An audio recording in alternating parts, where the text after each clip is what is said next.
Hello everyone, সেদিন বেরিয়েছিলাম অনেক দিন পর শপিংয়ে অ্যান্ড আফটার অফিস দেবলিনের সাথেও দেখা করলাম। অনেক দিন পর আমরা দুজনে খুব ভালো করে আড্ডা দিয়েছি and she is my constant. তো বাজার কলকাতায় এসেছিলাম, ওর কিছু কেনাকাটা করার ছিল। তো এখানে এই কোট সেটটা আমার ভীষণ ভালো লেগেছে।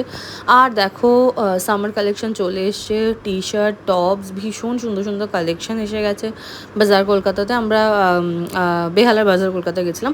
তারপর একটা ছোট্ট এরকম মোমোর দোকানে গেলাম, দুজনে মিলে অনেক গল্প করলাম। আর ওর তো অবসেশন চুলের জন্য কখনো যাবে না, শুধু একটা ফটো তুলবো বলেছি, তার জন্য চিরুনি বের করে চুল আঁচড়াতে যাচ্ছিলো।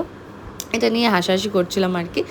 তো ওর সাথে কথা বলে ঘুরলে না ভীষণ ভালো লাগে। আর অনেক অনেক দিন পর আমরা আবার মিট করলাম। আফটার দ্যাট একটা এখানে বেকড চিজি চিকেন মোমো নেওয়া হয়েছিল। মোমোটা খেতে ভীষণ ভালো ছিল, কিন্তু এত চিজ ছিল তার জন্য গা গুলিয়ে গেছিলো, বেশি খাওয়াই যাচ্ছিল না। তারপর কি অনেক গল্প করে একটু ফটো ফটো তুলে অনেক মনের কথা শেয়ার করলাম দুজনের। অনেক অনেক গল্প করেছি অনেক দিন পর, বারবার বলছি আমি জানি, বিকজ ওর সাথে দেখা হলে সত্যি খুব ভালো লাগে। আফটার দ্যাট বাড়ি এসে একটা আইসক্রিম দিয়ে শেষ করলাম। ওকে।